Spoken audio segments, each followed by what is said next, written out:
Hello दोस्तों, बुखार के टाइम बहुत ज़्यादा पानी पीना चाहिए या कम? नींबू पानी पीनी चाहिए या सादा पानी? गर्म पानी पीना चाहिए या ठंडा? बॉयल वाटर पीना चाहिए या रेगुलर वाटर? बहुत सारे पानी के संबंधित मिथ्स या मिसकंसेप्शंस हैं जो बुखार के टाइम लोगों के दिमाग में रहते हैं। पानी को लेके क्या क्या इश्यूज हो सकते हैं, आज इस इशू को एड्रेस करने का प्रयास करेंगे। हाइड्रेशन संबंधित बुखार के टाइम कौन कौन सी इंपॉर्टेंट मिथ्स है, मिसकंसेप्शन है और इस मामले में क्या करना चाहिए क्या नहीं, कौन सा पानी पीना चाहिए कौन सा नहीं, ये सारी छोटी बड़ी लेकिन जरूरी बातों पर आज हम बात करेंगे। टॉपिक पर जाने से पहले जो लोग हमारे चैनल पर नए हैं उन्हें रिक्वेस्ट करूंगा कि चैनल को सब्सक्राइब करें, वीडियोस को लाइक करें। टॉपिक इंपॉर्टेंट है, इसे एंड तक देखिएगा। टॉपिक में हमारे प्रैक्टिकल एक्सपीरियंस के कुछ पॉइंट्स, हमारे क्लिनिक के पॉइंट्स, हमारी ओपिनियन, कुछ साइंटिफिक फैक्ट्स और स्टडीज, सारी इंटरेस्टिंग बातें आपको बताऊंगा, इसलिए टॉपिक के एंड तक बने रहेगा। चलिए शुरू करते हैं इंपॉर्टेंट वीडियो।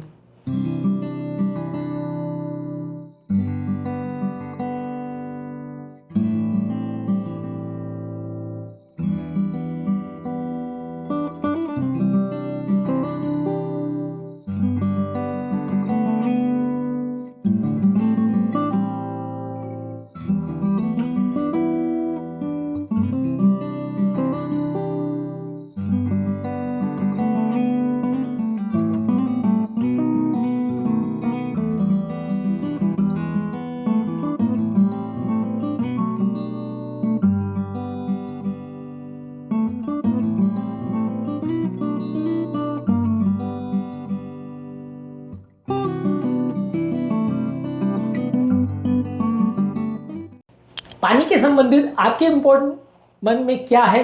क्या बुखार के टाइम ज्यादा पानी पीना चाहिए या नहीं? गर्म पानी पीना चाहिए ठंडा? कमेंट सेक्शन में लिखकर हमें जरूर बताएं। आते हैं हमारे मेन टॉपिक पर। कुछ लोग के दिमाग में मिथ या मिसकंसेप्शन रहता है कि बुखार के टाइम यदि हम बहुत ज्यादा मात्रा में पानी पीते हैं तो वो इन्फेक्शन को फ्लश आउट करने में मदद करता है, पर ऐसा नहीं है। यदि आप कई बार बहुत ज्यादा मात्रा में पानी पीते हो तो वो शरीर के सोडियम लेवल्स को कम कर सकता है, जिससे कि कंफ्यूजन डेवलप हो सकता है, वॉमिटिंग हो सकती है, ब्रेन पर असर हो सकता है, आदमी कोमा में भी जा सकता है। इसलिए अननेसेसरी बॉडी में कीटाणुओं को फ्लश करने के लिए जरूरत से ज्यादा पानी मत पीजिए। यूरिनरी ट्रैक्ट इन्फेक्शन में भी थोड़ा फायदा हो सकता है, बाकी तरह के इन्फेक्शंस में जरूरत से ज्यादा पानी पीना नुकसान भी कर सकता है। रिसेंटली हमारे पास एक पेशेंट आए थे जिनको डेंगू फीवर की प्रॉब्लम थी और वो हमारे पास ड्राउजीनेस की प्रॉब्लम को लेकर आए थे, क्योंकि किसी ने उनको बताया था कि बुखार के टाइम क्योंकि डेंगू में बीपी कम हो जाता है तो खूब सारा पानी पियो, जिसकी वजह से उनको डाइल्यूशनल हाइपोनाइट्रेमिया यानी पानी ज्यादा होने की वजह से सोडियम कम हो गया था। इसके लिए हमें उनको भर्ती करना पड़ा। तो कई बार ये सब चीजों पे ध्यान देने की जरूरत है। New England journal of medicine में 2005 में एक आर्टिकल पब्लिश हुआ था जहां पे बताया गया था कि सिर्फ प्लेन पानी ही पीना चाहिए एक फीवर के दौरान। ये एक इंपॉर्टेंट मिथ है।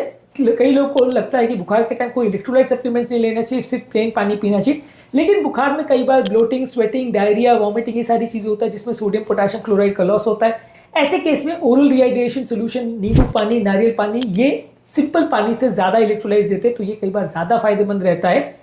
ये आपकी बॉडी में वैसा ही है कि जैसे आपकी बॉडी समझ लीजिए एक बैटरी है और पानी सिर्फ उसके फ्लूइड्स को रिप्लेनिश करेगा, लेकिन उसमें बिना इलेक्ट्रोलाइट्स के सही चार्ज मेंटेन नहीं होगा और आपकी बॉडी एक तरह से शॉर्ट सर्किट में चली जाएगी। तो इसलिए प्रॉपर उसका जो सोल्यूशन है आपको बॉडी में वही देना पड़ेगा ताकि बॉडी के इलेक्ट्रोलाइट्स सही लेवल पर मेंटेन रहे। ग्लोबल हेल्थ पर लैंसेट जर्नल में एक आर्टिकल पब्लिश हुआ था 2019 में, जहां पे बताया गया था कि अगर डायरिया की वजह से बुखार हो रहा है तो लो ऑस्मोलर ओरल रिहाइड्रेशन सोल्यूशन देना पानी से ज्यादा बेटर सौदा हो सकता है। इसके अलावा कुछ लोग को लगता है कि कोल्ड ड्रिंक या जूसेस पीने से फीवर बिगड़ सकता है। अगर आप सीमित मात्रा में कूल फ्रूट्स लेते हैं तो उससे आपका बुखार नहीं बढ़ता है। इनफैक्ट कोल्ड फ्रूट्स बॉडी के इंटरनल टेम्परेचर को कम करने में मदद करते हैं। हालांकि शुगर वाले जो मार्केट में अवेलेबल जूसेस हैं या सोडा है उनको नहीं लेना चाहिए, बॉडी का डिहाइड्रेशन बढ़ाते हैं। घर पर बनाया हुआ जूस आप बुखार के लिए ले सकते हैं, घर पर बनाया हुआ सूप भी ले सकते हैं। थोड़ा सा ठंडा पानी पी लेने से या जूस पी लेने से बॉडी आपकी बुखार बढ़ जाएगा, ऐसा यूजली नहीं होता है। रिसेंटली हमारे पास एक टीनेजर आए थे जिनको टाइफाइड फीवर था और उनके पेरेंट्स ने उनको बोला था कि बुखार है तो वो सारी फ्लूइड नहीं लेना, सिर्फ गर्म सूप ही लेना है, जिसकी वजह से उनका डिहाइड्रेशन बढ़ गया था और उसकी वजह से उनका बीपी ज्यादा कम हो गया था और हमें भर्ती करना पड़ा था। तो ये छोटी मोटी गलतियां कई बार नुकसान करती हैं। आपको ध्यान रखने की जरूरत है कि फीवर के टाइम यदि आप बॉडी में अगर पानी नहीं दोगे तो ये वैसा ही है जैसे अगर गर्मी के टाइम आपको पानी नहीं मिले तो बॉडी का हाल होता है, या अगर आपका रेडिएटर बहुत गर्म हो गया और आप उसमें पानी नहीं डालोगे तो जैसे धुआं आ जाएगा, वैसा ही होता है जब बुखार के टाइम आप बॉडी में पानी की कमी करते हैं। तो इसके अलावा आपको बुखार के टाइम दूध पीना चाहिए या नहीं, इस मामले में डिस्कस करेंगे। दूध पीना नुकसानदायक नहीं है, लेकिन बेस्ट हाइड्रेशन के लिए दूध सबसे अच्छा चीज़ नहीं माना जाता है। कई बार दूध की वजह से लोगों को कई बार गैस्ट्रिक अपसेट हो सकता है या नोजिया वॉमिटिंग हो सकता है, इसलिए आपको पानी पर ज़्यादा स्ट्रेस करना चाहिए। दूध बेस्ट रिहाइड्रेशन सोल्यूशन नहीं है, हाँ, लेकिन आप दूध को पियोगे तो मना भी नहीं है, पर वो बेस्ट चीज़ नहीं है। जर्नल ऑफ पीडियाट्रिक गैस्ट्रोएंटरोलॉजी और न्यूट्रिशन में 2015 में एक आर्टिकल पब्लिश हुआ था, जहाँ पे गैस्ट्रोएंटराइटिस वाले बच्चों को अगर उनको ज़्यादा दूध पिलाया गया था तो उनको वॉमिटिंग की प्रॉब्लम ज़्यादा हो रही थी एज कम्पेयर टू वो बच्चे जिनको दूध नहीं दिया जा रहा था या सिंपल पानी दिया जा रहा था। इसके अलावा आपको ये भी समझने की ज़रूरत है, कुछ लोग को लगता है कि बुखार के टाइम अगर पानी की प्यास नहीं लग रही है तो भी आपको पानी नहीं पीना चाहिए, लेकिन ऐसा नहीं। कई बार बुखार के टाइम आपको प्यास ना लगे, ऐसा हो सकता है। पसीना ज़्यादा होने से और श्वास ज़्यादा तेज चलने से कई बार बॉडी डिहाइड्रेट हो जाती है, आपको पता नहीं चलता है। कई बार यूरिन का कलर कंसिस्टेंसी चेंज हो जाती है, आपको ध्यान नहीं देते और बॉडी किडनी फेलियर में चली जाती है। तो इसलिए प्यास ना भी लगे तो भी आपको पानी पीते रहना चाहिए। रिसेंटली हमारे पास एक पेशेंट आए थे जिनको निमोनिया था और वो बहुत कम पानी पी रहे थे क्योंकि प्यास ही नहीं लग रही थी, जिसकी वजह से उनका किडनी लेवल डिरेंज हो गया था और उनको किडनी फेलियर के लिए हमको भर्ती करना पड़ा था। निमोनिया से प्रॉब्लम नहीं हुई, किडनी फेलियर से प्रॉब्लम हो गई। इसके अलावा अल्कोहलिक ड्रिंक्स आपके फीवर को कम करते हैं, ये भी कुछ लोग सोचते हैं, लेकिन अल्कोहलिक ड्रिंक्स बॉडी को डिहाइड्रेट करते हैं, आपकी इम्यूनिटी कॉम्प्रोमाइज करते हैं, टेम्परेचर रेगुलेशन को कॉम्प्रोमाइज करते हैं, शरीर का पानी और नमक को कम करते हैं, इसलिए अल्कोहल बिल्कुल नहीं लेना चाहिए। अल्कोहलिज्म एंड अल्कोहल जर्नल में 2012 में का आर्टिकल पब्लिश हुआ था, जिसमें दिखाया गया था कि अल्कोहल एंटी डायबिटिक हार्मोन को इनहिबिट करता है, जिसकी वजह से बॉडी की इम्यूनिटी कॉम्प्रोमाइज होती है, बॉडी का फ्लूइड लॉस बढ़ जाता है। इसके अलावा फ्रूट जूसेस जैसे package orange juice healthy option है, कुछ लोग को लगता है।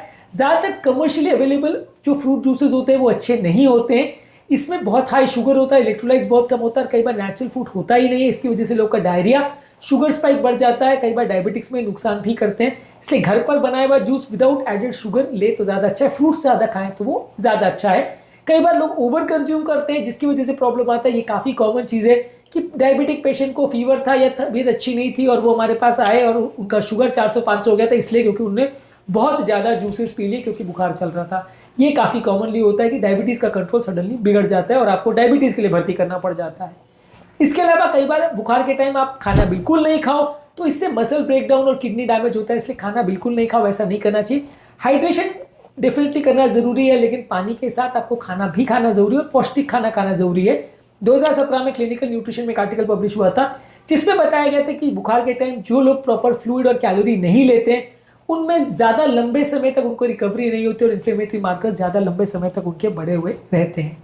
इसके अलावा एनर्जी ड्रिंक्स और ग्लूकोज वाटर, कुछ लोग को लगता है कि ये फ्लूइड के अच्छे चॉइसेस है। आपको बुखार हो रहा है तो एनर्जी ड्रिंक्स लो जिसमें कैफीन, हाई शुगर और आर्टिफिशियल केमिकल्स होता है जो बॉडी को डिहाइड्रेट करता है और फिब्राइल पेशेंट में नुकसान करता है। इसके अलावा ग्लूकॉन डी या ग्लूकोज का पानी भी पीना बहुत अच्छा सोल्यूशन नहीं माना जाता है, सिंपल पानी पिए तो ज़्यादा अच्छा है। एनर्जी ड्रिंक्स डालना आपकी बॉडी में कुछ वैसा ही है जैसे आपका कार के रेडिएटर में आप पानी के बदले और फ्यूल के बदले अगर जेट फ्यूल डाल देंगे तो वो आपका कार अच्छा काम करने के बदले उल्टा खराब काम करेगी। बीएमजे ओपन में 2016 में एक आर्टिकल पब्लिश हुआ था जहाँ पे दिखाया गया था कि एनर्जी ड्रिंक्स कार्डियक स्ट्रेस को बढ़ाते हैं और डिहाइड्रेशन करते हैं, इवन हेल्दी लोगों में भी ये अच्छे नहीं माने जाते हैं। इसके अलावा लोगों को लगता है कि अगर फीवर एक बार सबसाइड हो गया तो फिर पानी की कोई ज़रूरत नहीं है। रिकवरी फेज के दौरान भी कई बार बॉडी में कई टॉक्सिन बढ़ते हैं और ये टॉक्सिन को हटाने के लिए, सूजन को कम करने के लिए पानी की ज़रूरत होती है, नहीं तो आपकी हीलिंग कॉम्प्रोमाइज़ होगी और फटीग और कमजोरी बहुत ज़्यादा होगी। इसलिए आपको बुखार ठीक होने के कई दिन बाद तक भी ज़्यादा पानी पीते रहना चाहिए। इसके अलावा आपको समझने की ज़रूरत है कि बच्चों में होने वाले बुखार में हाइड्रेशन में प्यास लगे ऐसा इंपॉर्टेंट मार्कर नहीं है डिहाइड्रेशन का, प्यास बिना लगे भी आपको पानी देने की ज़रूरत है। बच्चे में कई बार बहुत सटल साइंस होते हैं जो मिस हो जाते हैं, इसकी वजह से पीडियाट्रिक जर्नल में 2021 में एक आर्टिकल पब्लिश हुआ था कि बच्चों में डिहाइड्रेशन बुखार के टाइम अक्सर मिस हो जाता है। इसके अलावा बहुत ज़्यादा कॉफ़ी और चाय नहीं लेना चाहिए, ये पेशाब बढ़ाते हैं, इससे भी बॉडी डिहाइड्रेट हो जाती है। इसके अलावा सोडा और कार्बोनेटेड ड्रिंक्स भी नहीं लेने चाहिए, ये बॉडी का डिहाइड्रेशन बढ़ाती है, बॉडी के लिए नुकसान करती है। क्लियर सूप या ब्रॉथ ले सकते हैं, ये हाइड्रेशन मेंटेन करने के लिए एक अच्छा सोल्यूशन है। और फीवर जैसे यूटीआई या डेंगू फीवर में आपको इलेक्ट्रोलाइट बैलेंस के साथ बहुत ज़्यादा पानी लेना पड़ता है क्योंकि इस टाइम पे बॉडी का बीपी बहुत कम हो जाता है। तो डेंगू फीवर और यूटीआई यानी यूरिनरी ट्रैक्ट इन्फेक्शन वाले फीवर में आपको ज़्यादा पानी देना चाहिए। फीवर के दौरान आपको समझने की ज़रूरत है कि पानी शरीर में अक्सर बहुत ज़्यादा कम हो जाता है, पसीना ज़्यादा आता है और आदमी तेज़ सांस लेता है, और इसके टाइम पे आपको जब पानी की बहुत कमी हो जाती है तो बहुत ज़्यादा वीकनेस, सर दर्द हो जाती है, इससे आपका रिकवरी कॉम्प्रोमाइज़ हो जाता है। इसलिए सही फ्लूइड्स लेना और सही मात्रा में फ्लूइड्स लेना ज़रूरी है।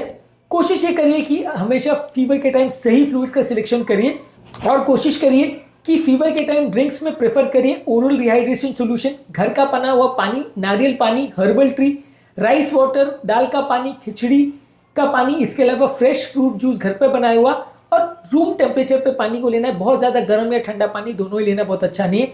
जो पानी अवॉइड करने हैं उसमें कोल्ड ड्रिंक्स, चाय, कॉफ़ी, अल्कोहल, एनर्जी ड्रिंक्स और बहुत ज़्यादा गर्म या ठंडे पानी, इनको आपको अवॉइड करना है। तो इस टॉपिक में आपने क्या सीखा कमेंट सेक्शन में लिखकर हमें ज़रूर बताएं। उम्मीद करूंगा कि आज के टॉपिक में कुछ नई बातें जानने को मिली होगी। जो लोग हमारे चैनल पर नए हैं उन्हें रिक्वेस्ट करूंगा कि चैनल को सब्सक्राइब करें, वीडियोस को लाइक करें, शेयर करें, फॉलो करें। कमेंट सेक्शन में लिखकर बताएं कि ये टॉपिक आपको कैसा लगा। आपके कमेंट्स का हमें इंतजार रहेगा। आपके कमेंट्स हमारे लिए बहुत जरूरी है, ये हमें समझने में भी मदद करते हैं कि हम क्या गलतियां कर रहे हैं और आपकी प्रॉब्लम्स को भी बेटर वे में सॉल्व करने में हमारी मदद करते हैं।